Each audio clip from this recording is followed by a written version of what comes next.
जैसे ही कैकई को पता चला कि भरत शत्रुघ्न लौट आए हैं, कैकई ने बहुत सुंदर आरती की एक थाली सजाई और आनंद से भरकर दरवाजे की ओर दौड़ी और भरत शत्रुघ्न की बड़े प्रेम से आरती उतारकर उन्हें अंदर ले आई। भरत जी ने देखा कि सारा परिवार दुखी है, सबके चेहरे मुरझाए हुए हैं, लेकिन माता कैकई बहुत ज्यादा खुश हैं।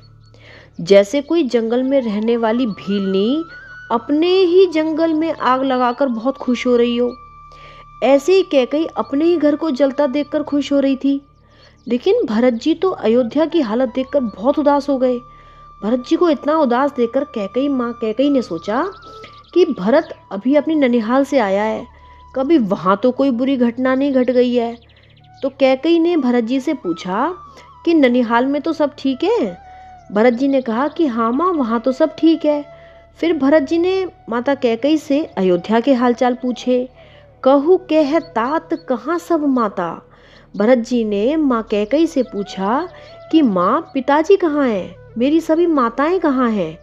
कह सिय राम लखन प्रिय भ्राता, सीता जी और मेरे प्रिय भाई राम और लक्ष्मण कहाँ हैं।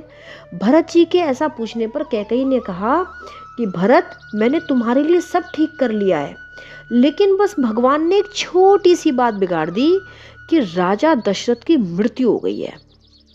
कैकई के ये वचन भरत जी के कानों में किसी त्रिशूल की तरह जाके लगे। सुनहु भरत भय विवश विषादा। ये सुनते ही भरत जी का हृदय बहुत बड़े दुख से भर उठा। जन सह में करी के हर नादा। जैसे शेर की भयंकर गर्जना सुनकर कोई हाथी डर के मारे सहम जाता है, वैसे ही भरत जी बहुत बुरी तरह डरकर सहम गए। तात तात हा तात पुकारी, परे भूमि तल व्याकुल भारी। भरत पिताजी पिताजी, हाय पिताजी कहते हुए बहुत ज्यादा व्याकुल होकर घबराकर जमीन पर गिर पड़े। भरत जी रोते रोते कहने लगे, हे पिताजी, मैं कितना भागा हूँ, मैं आपको आपके अंत समय में देख भी नहीं पाया। ये कह कर भरत जी बहुत ज़्यादा रोने लगे। रोते रोते फिर उन्होंने अपने आप को थोड़ा संभाला और माता कैकई से पूछा कि हे माँ, पिताजी के मरने का कारण तो बताओ कि हुआ क्या। श्री कैकई ने भरत जी को शुरू से आखिर तक सारी बात बहुत खुश होकर बता दी। भरत जी को प्रभु राम के वनवास की खबर सुनकर ऐसा लगा जैसे कोई उनके शरीर के किसी हिस्से को काटकर उसमें जहर भर रहा हो। भरत जी को लगा कि इसका मतलब भैया राम के वन जाने का और पिता दशरथ की मृत्यु मेरी वजह से हुई है। मतलब ना मैं होता, ना माता कैकई मेरे लिए राज्य चाहती, ना राम वन को जाते, ना पिताजी की मृत्यु होती। ये सोचकर भरत जी का पूरा शरीर सुन्न पड़ गया, उनकी बोलती बंद हो गई। अपने पुत्र को परेशान देखकर श्री कैकई भरत जी को समझाने लगी कि पुत्र, पिता की मृत्यु के बारे में तुम ज्यादा मत सोचो, उनके लिए दुख मत बनाओ।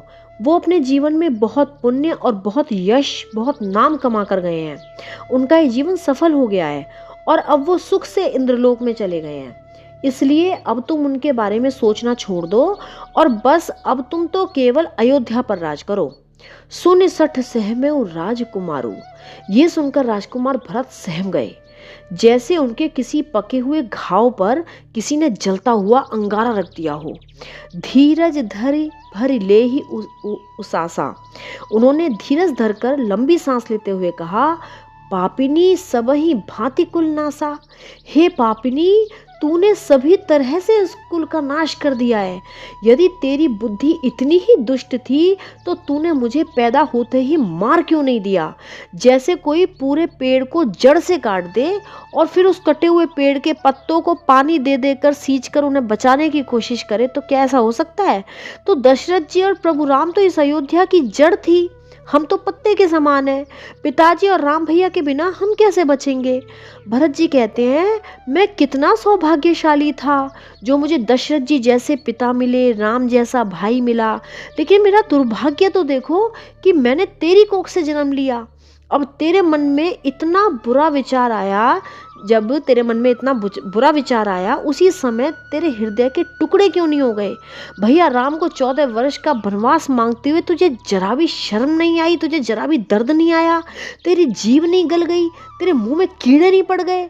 जो प्रभु राम सभी को प्राणों से भी ज्यादा प्यारे हैं, वो प्रभु राम भी तेरे दुश्मन हो गए? तू माता तो नहीं हो सकती। अब तू अपने मुख पे कालिक पोत के मेरी आंखों के सामने से दूर हो जा। अब सब मुझे ही भैया राम का दुश्मन समझेंगे। सब समझेंगे कि मैंने ही राज्य के लालच में अपने भैया राम के साथ ये अन्याय कर दिया है। मेरे बराबर पापी इस संसार में कौन होगा? अपनी माँ की ये करतूत देखकर शत्रुघ्न जी के भी सारे अंग गुस्से से जल रहे थे, पर उनका कुछ वश नहीं चल रहा था। तभी वहां गहनों से सजी हुई कुबड़ी आ गई। उसे देखकर लक्ष्मण जी के छोटे भाई शत्रुघ्न जी क्रोध से भर उठे। उन्होंने जोर से तड़क कर एक लात कुब्जा के कुबड़ पे मारी। वो चिल्लाती हुई मुंह के बल जमीन पर जाके पड़ी। कुबड़ टूटे वो फूट कपारू, उसका कुबड़ टूट गया, उसका सिर फट गया।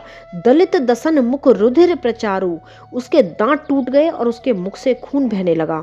कुबड़ी चिल्लाते हुए बोली, कराहते हुए बोली, मैंने किसी का क्या बिगाड़ा? मैंने तो भलाई किया, मैंने फिर भी पता नहीं क्यों इसका बुरा फल पाया। ये बात सुनकर शत्रुघ्न जी समझ गए कि ये बहुत ही दुष्ट स्त्री है। उन्होंने क्रोध से भरकर कुब्जा की चोटी पकड़ पकड़ कर उसे घसीटने लगे। तब भरत जी ने दया करके उस कुब्जा को शत्रुघ्न जी से बचाया।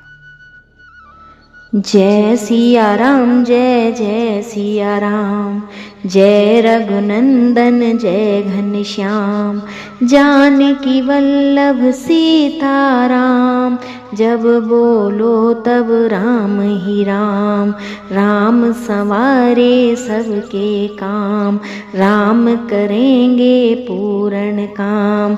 जय सिया राम, जय जय सिया राम, जय सिया राम, जय जय हनुमान।